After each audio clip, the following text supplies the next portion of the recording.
Olá, boa noite. Eu sou Sérgio Della Sávia, professor do Departamento de Filosofia da UFRN.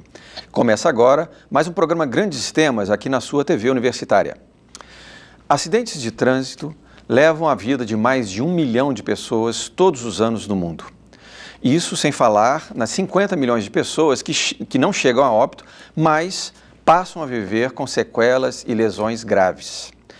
Os acidentes no trânsito são a principal causa de morte entre jovens de 15 a 29 anos e, em nível mundial, cerca de 90% das mortes em vias públicas ocorrem em países pobres ou em desenvolvimento. Os dados são da Organização Mundial da Saúde. A segurança no trânsito passou a ocupar um espaço mais significativo na agenda global da saúde desde o início dos anos 2000. Em razão deste contexto, o programa Grandes Temas de hoje debate segurança no trânsito.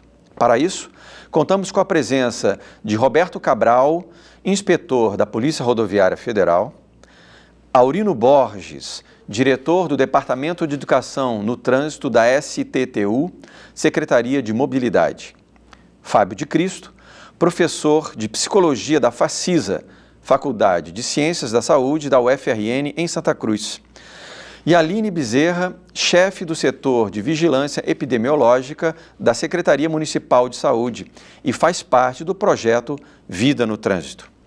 Sejam todos bem-vindos e muito obrigado por terem aceito o nosso convite. E você que está nos assistindo em casa também pode participar do nosso programa através do WhatsApp. Envie sua mensagem para o número 99193-6032 e participe.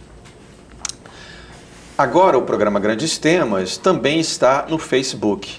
Fique sabendo por lá o tema dos próximos programas, quem serão nossos convidados para o debate e assista ou reveja os programas que já foram ao ar aqui na TVU. Você também pode enviar sugestões de temas. E então, fica aqui o nosso convite para que você participe e nos curta lá na nossa página no Facebook. Bom, meus caros, o tema da segurança no trânsito é um tema urgente, dado os níveis, né, de acidentes que a gente, perplexo, assiste dia após dia aqui na cidade de Natal e no entorno, né? Roberto, você é inspetor da Polícia Rodoviária Federal, então lida diretamente com essa questão.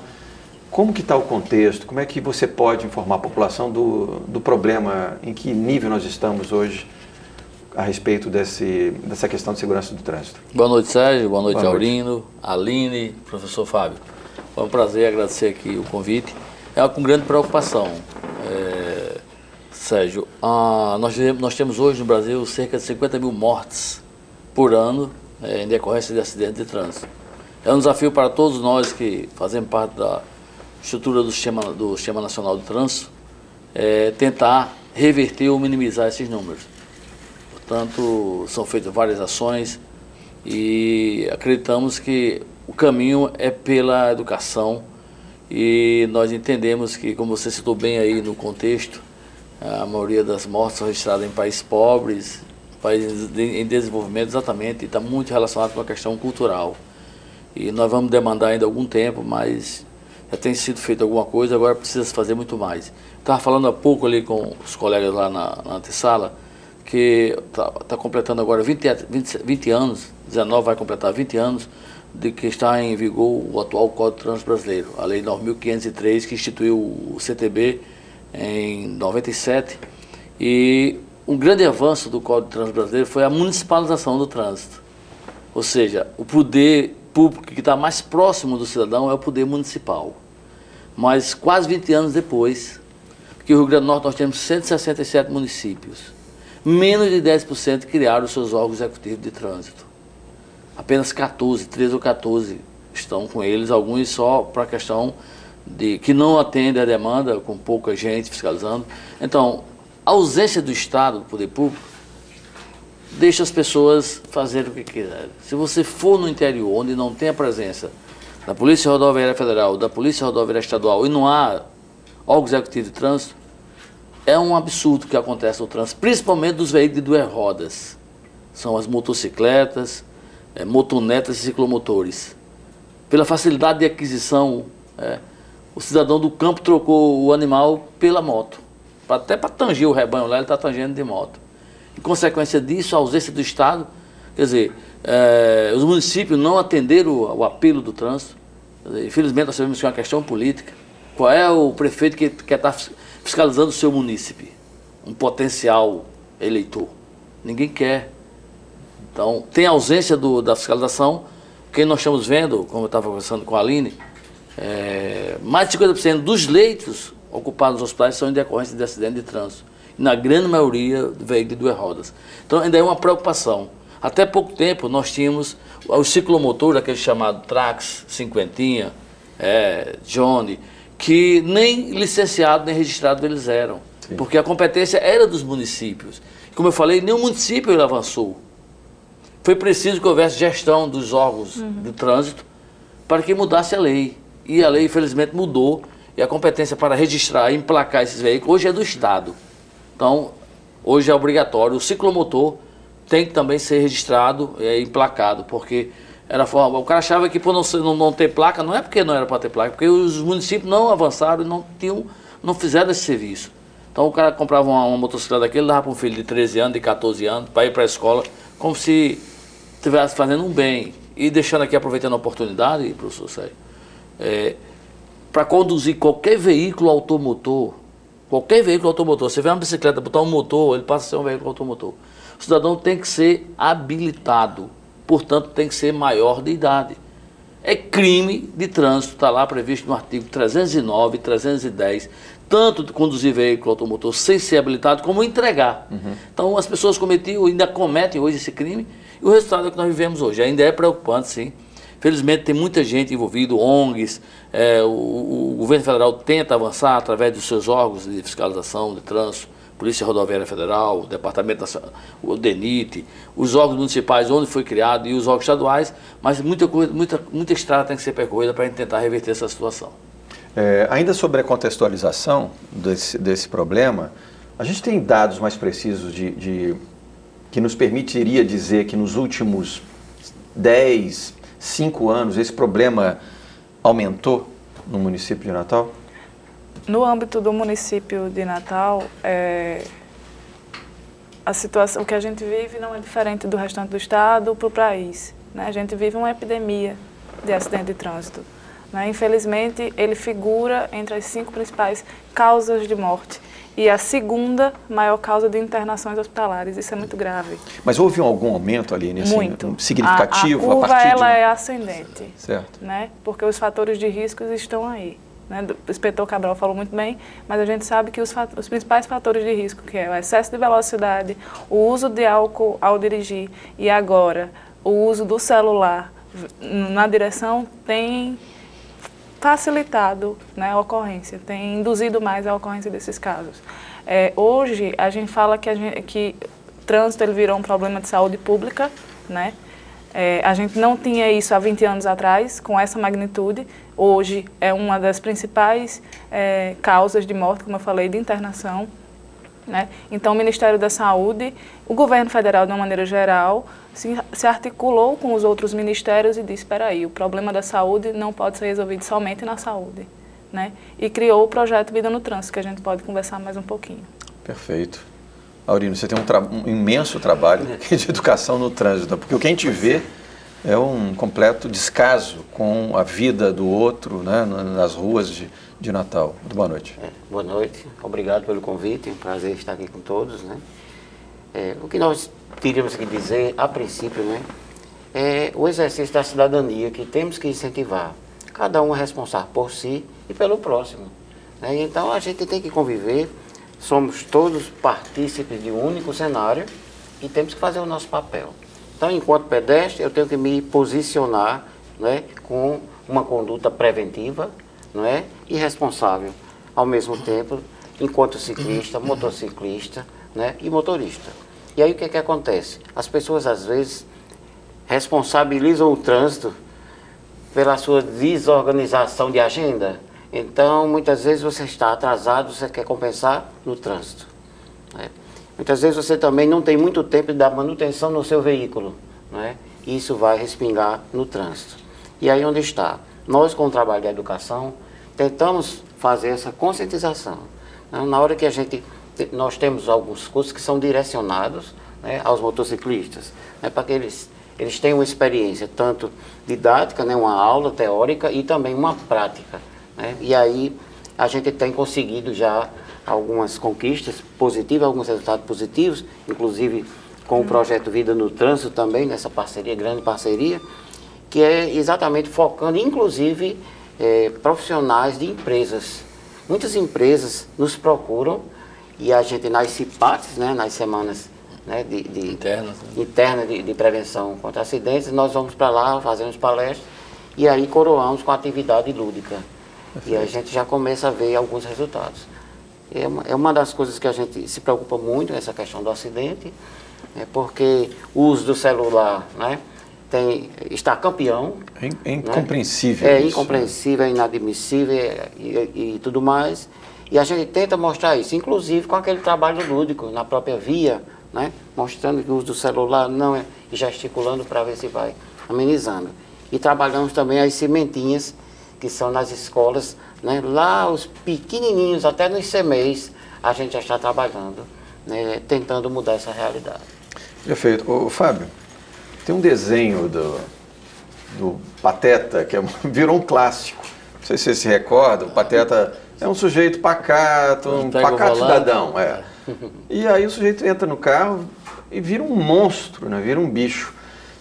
A gente vê realmente comportamentos completamente irresponsáveis no trânsito de pessoas que de repente você, encontrando em outro contexto, diria que é uma pessoa... Estou direcionando a vocês a questão porque você é professor de psicologia, né? Uhum. Tem alguma coisa que mexe com a psique humana que torna pessoas comuns, banais, em verdadeiros monstros do trânsito, né? Outro dia eu vendi meu carro, agora só ando com Uber. É uma forma de colaborar com a melhoria do trânsito. Mas, enfim, o sujeito me narrou essa história. Ele estava na madrugada anterior, em Ponta Negra, ali na Rota do Sol. Ele estava descendo, sentido Rota do Sol, Ponta Negra.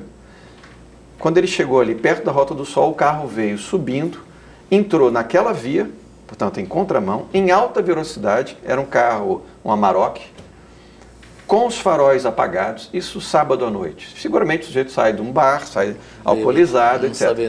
Isso é uma coisa, e ele desviou por pouco. Um carro cheio, outro carro cheio, e assim vai. Então, assim, a gente vê esse tipo de comportamento que é assustador, não é? Agradeço primeiramente o convite de estar aqui com os colegas, debatendo um tema tão importante, né? A gente está vendo aqui nessa roda de conversa que o trânsito é uma situação muito complexa, que envolve saúde, educação, fiscalização, a pesquisa, o comportamento humano. Então, portanto, é um desafio muito grande de responder perguntas desse tipo. Não é tão simples assim, porque o comportamento no trânsito ele é multideterminado, por questões econômicas, por questões individuais, né, características de cada um, pela ausência de educação, como foi colocado aqui, né? Então, a ciência psicológica, ela busca dar algumas respostas, né, para comportamentos de risco no trânsito, como de beber e dirigir, não utilizar o capacete e situações como essa, né?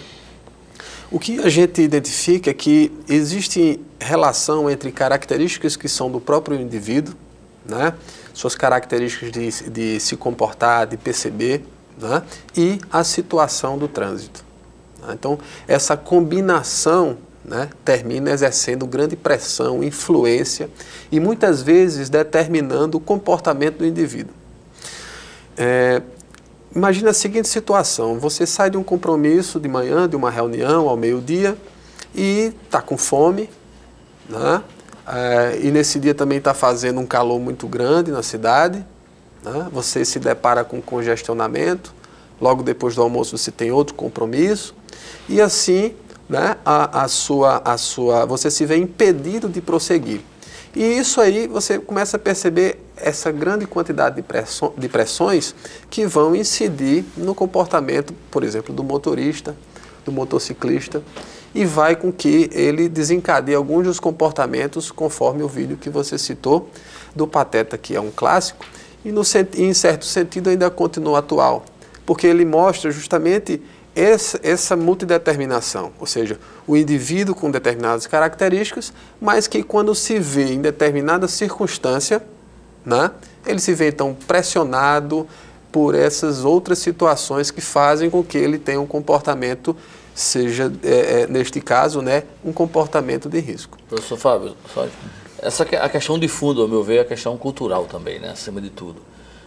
No país, nós sabemos, o Brasil, que tem décadas de atraso na questão de educação, de cultura, e se investe muito pouco. Como eu falei, um dos grandes avanços foi o Código Trânsito Brasileiro. Ele tem um capítulo destinado à educação para o trânsito, muito embora ele prega a transversalidade, né, das disciplinas, quando, ao meu ver, alguns técnicos discutem que é impossível, mas eu vejo que seria importante ter uma disciplina, educação para o trânsito, pelo menos no ensino fundamental. Cidadão com 9 anos, que é o ensino fundamental hoje, ele já sairia com todo embasamento trabalhado desde, como a Aurélio falou aí, da pré-escola. E não sei por que tanta dificuldade a gente implementar isso aí. Se você levar para uma discussão maior, a nível, vamos dizer assim, mais técnico, o cara vai dizer que o ideal é a transversalidade, mas eu sou mais radical nesse sentido. Eu acho que talvez isso também contribua para que a gente tenha esse caráter muito estável, né? Esse comportamento estável, na verdade, né? do condutor, que o que falta, sem traduzir em miúdo, é a falta de cortesia permanentemente no trânsito. É por esse problema, né, de congestionamento, ninguém quer dar uma vez para ninguém, daqui a pouco termina a discussão. Sei que no país é muito complexo, né? E do ponto de vista que você está colocando, psicológico, tem esses fatores, né? Hoje também a questão econômica, né? A estabilidade que vive o país também deve contribuir para isso, mas acho que o caminho ainda é pela educação, né? Se fazer, não sei, quando é que um dia nós vamos ter na grade curricular uma disciplina de lá do primeiro até o 9º ano, pelo menos. Eu não sei qual é a sua avaliação nesse sentido. O aspecto cultural, ele é muito importante. Ele vai determinar uma série de padrões de comportamento dos indivíduos. Se você, por exemplo, for para Brasília, em geral, os motoristas param nas faixas de pedestre, você pedindo sinal, né? Se você for em outra cidade, em Natal, aí eu percebo que ainda existe um pouco dessa cultura, ainda que perceba que perdeu-se um pouco, né? Mas se você for para outras capitais, por exemplo, eu tive recentemente em Salvador e tive dificuldade de passar numa faixa de pedestre muito bem sinalizada, pedindo mesmo fazendo o sinal de vida, né, para ultrapassar. Então, o que a gente pode deduzir de um exemplo como esse? Esse aspecto cultural que termina por existir nas cidades, pela maneira como que as pessoas se comportam, a fiscalização, a educação, todo esse cenário vai compor, né, uma cultura de trânsito e que vai diferenciar, inclusive, de região para região, de cidade para cidade, de país para país.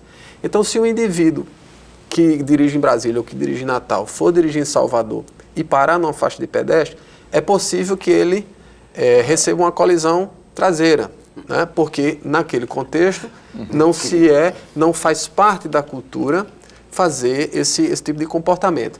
Então a gente percebe que do ponto de vista psicológico existe aquilo que é dito na lei, ou seja, a norma, vamos dizer, em termos de lei, e o que nós chamamos de norma social, ou seja, as normas de que as pessoas nas relações uns com os outros construíram, sabe como é que se comporta de determinado jeito que é diferente de outro lugar.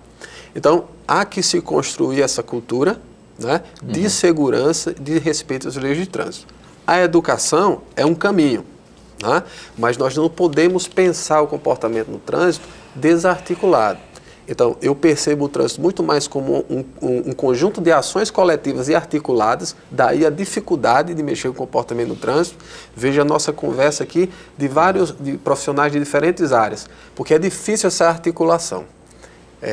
Para citar um exemplo, tem estudos que mostram que você dá um treinamento, inclusive, muito bom a determinados motoristas, e isso, em vez de ajudar a ter um comportamento seguro, o empodera e ele termina desenvolvendo comportamentos de risco. Então, há que a gente pensar, inclusive, em soluções como desenvolver habilidades e educação, porque pode, em certos casos, ser uma coisa ruim. Então, uma coisa interessante, mas pegando já aqui o gancho, se poder pegar o gancho, a preocupação também é a falta de conhecimento no que diz respeito à legislação de trânsito. Eu sempre estou naquelas palestras, em escolas, em empresas, e questiono quem teve acesso, pelo menos, ao capítulo 3º do Código de Trânsito Brasileiro, que é Normas Gerais de Circulação e Conduta. O que é que a gente pode ou não pode fazer no trânsito? Se o cidadão não está estudando para concurso ou não gostar de ler alguma coisa, pouca gente tem conhecimento. Nós estamos tendo, aqui no âmbito, falando da Polícia Rodoviária Federal, nós estamos tendo aqui um problema sério. Existe uma sinalização, aquelas faixas zebradas que são marcas de canalização.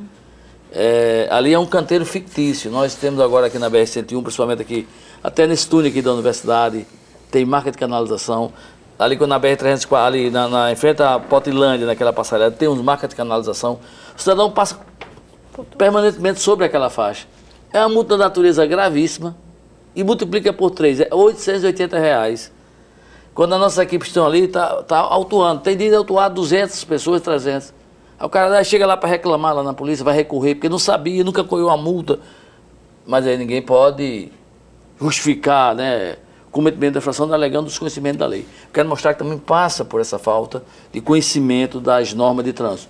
E do outro lado, o cidadão ele parece prazer em descumprir também. Você passa ali meia hora aqui numa BR-101 que eu quero fazer referência, você vai enumerar várias infrações. Pessoas que avançam sinal vermelho, é muito comum.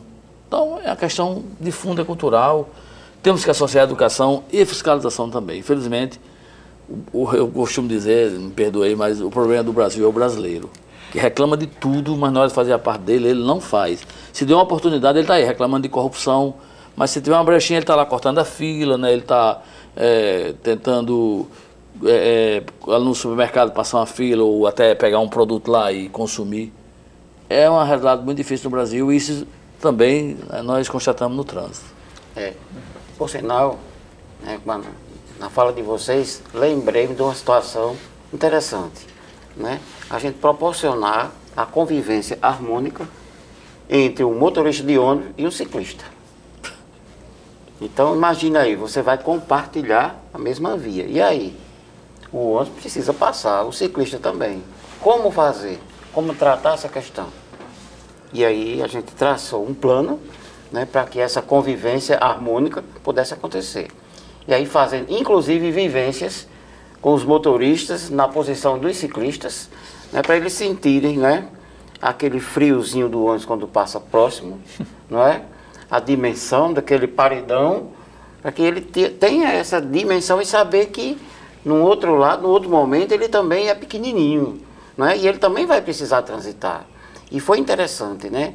E assim, nas empresas, recentemente tivemos uma empresa e tivemos bastante êxito, porque os próprios motoristas, além de terem as palestras, e aí a gente usa também, conta com parcerias, né, de instituições que colaboram, e aí para que eles vivenciassem, né, melhor dizendo, e com grandes resultados. E hoje eles são amigos, eles já se conhecem, já se cumprimentam, né? E aí tem uma associação muito bem organizada, né, que também nos dá esse apoio, e aí a gente vai na reciprocidade, né, e nesse avanço a gente sente que já conquistamos, né, já um outro patamar. No âmbito do sistema de saúde, né, lá, como eu trabalho com as informações que são produzidas na saúde do município, o que a gente vê é que, além de figurar entre as 5 principais causas de morte, perdendo apenas para doenças do aparelho circulatório, neoplasia, que é o câncer, doenças do aparelho endócrino, a mais conhecida é a diabetes. Então, assim, o trânsito, ele está ali, né? Está ali, pareando. E a preocupação que a gente tem é que há 5 anos atrás, quando o Ministério começava a dizer, secretarias, né, municipais, comecem a monitorar o que está acontecendo nas suas vias. Estão morrendo de quê? Estão morrendo como? Era que a gente tinha, em primeiro lugar, carro, em segundo, moto, e ciclista a gente nem via. Hoje, a gente vê veículo de 2 rodas, carro e ciclista, né? E isso tem ficado muito aparente nas nossas discussões. e o que tem levado com que a integração entre os órgãos, porque o projeto Vida no Trânsito é isso, é fortalecer a intersetorialidade. Um problema de trânsito ele não vai ser resolvido só na PRF, ou só lá na Secretaria de Mobilidade, ou só na saúde, ou só na educação. A gente tem que sentar, claro, nós temos ações isoladas, né, que faz parte do nosso corpo técnico, mas a gente precisa pensar isso juntos. E esse é o grande desafio, para que a gente conheça realmente quais são os fatores de risco, o que está acontecendo, onde é que a gente vai colocar, infelizmente, blitz fiscalizatórias, onde é que a gente vai atuar em educação. E assim, uma das coisas, o professor falando em educação, e a Aurene também, eu acho muito importante, é a faixa etária das pessoas que estão morrendo, né? São pessoas jovens, na maioria do sexo masculino, né? Na maioria do sexo masculino, e o que tem preocupado é criança. Criança, que eu digo, criança adolescente, menor de 15 anos, né? Que isso a gente não via. Terrível, né? Né? Como condutor, não estou falando dele como passageiro, estou falando como condutor. Né? A gente está, no mês de setembro, o Ministério da Saúde em todo o país está fomentando uma pesquisa que acontece nas portas de urgência, nos hospitais. E aqui está acontecendo no Valfredo. Então, todos os acidentes e violências que entram no Valfredo, né, tem uma equipe da Secretaria Municipal de Saúde entrevistando para conhecer quem é essa pessoa, onde foi a ocorrência, o que aconteceu, se foi intencional, se não foi, quem estava envolvido, se usava algum equipamento de proteção, qual é a natureza da lesão, se usava álcool, se não usava. E claro que esse é um dado que tem que ser autorreferido, né? Muitas vezes o entrevistador está vendo que a pessoa que está entrou ali vítima de um acidente. Quando entra consciente, infelizmente nem todos entram consciente, quando ele entra consciente está nítido que aquela pessoa fez uso ou de drogas ou de álcool e a pessoa diz que não e a gente tem que colocar que não. Né, porque é uma pergunta autorreferida. Aline, eu acho que é um consenso aqui, né, de todos nós, de que o problema é multifatorial, né, como para tomar a palavra do Fábio. Por acaso, eu morava em Brasília quando houve a implementação de uma série de medidas. Aí que é a história. É preciso que haja uma série de medidas articuladas para que surta o efeito.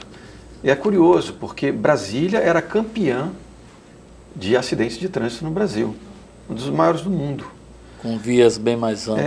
Era impressionante. O Lúcio Costa, que fez o desenho da cidade, perdeu o filho dele novo lá. Depois disso, ele nunca mais voltou à cidade. E geralmente é isso mesmo.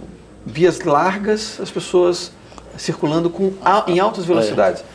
Como é que Brasília se tornou esse exemplo que o Fábio aqui citou, né?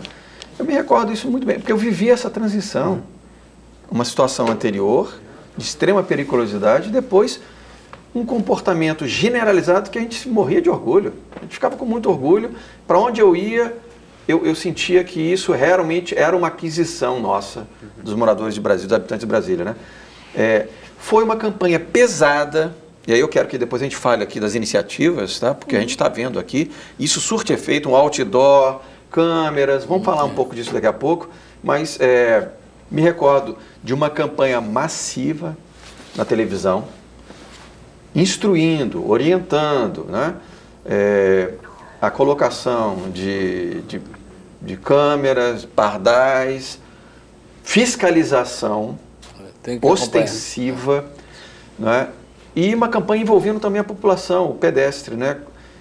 Então aplicaram faixas de pedestres em vários lugares, depois colocaram luz, e também ensinando a população a interagir, não é, nas hora vias da públicas, travessia, né? E isso começou a contagiar, as pessoas começaram a adotar essa ideia da paz no trânsito, e aí um parava, o outro parava, todo mundo parava, de maneira que era quase que automatizada a partir de um certo momento. A pessoa internalizou a coisa da multa, mas depois já não tinha mais essa preocupação. Era uma coisa realmente de uma cultura que vai ficando. E eu notava isso, porque aí logo depois eu comecei eu mesmo a conduzir, e eu percebia isso. Alguém chegava na beira da pista, às vezes nem antes de fazer o sinal, todo mundo parava. E era uma coisa assim. Então eu percebo que, de fato, corroborando o que a Aline acabou de falar, de fato tem que ter uma série de ações articuladas, né, para criar cultura, né, para que as pessoas comecem a adotar isso, internalizar mesmo que a pessoa possa ter um comportamento, não é, de risco, no trânsito, né, Fábio? Ele começa, por contágio talvez, né? Isso. Começa a adotar uma posição, uma postura diferente. Algo que é bem importante a gente lembrar, aqui aí eu trago os dados do município. Ano passado a gente teve 86 óbitos por acidente, mortes, pessoas que morreram por acidentes de transporte. Na sua maioria, mais de 50% por um veículo de 2 rodas, aqui. Até hoje, dados atualizados, a gente já tem 48. Certamente esse número pode chegar a dobrar, isso no âmbito do município. Então, 1.274 internações, só perde para parto e puerpério, que toda mulher que vai dar à luz, ela dá entrada numa internação. Então, assim, é muito preocupante a situação do trânsito. Perfeito. Nós vamos fazer um breve intervalo e daqui a pouco retornamos para continuar discutindo sobre segurança no trânsito. Até daqui a pouco.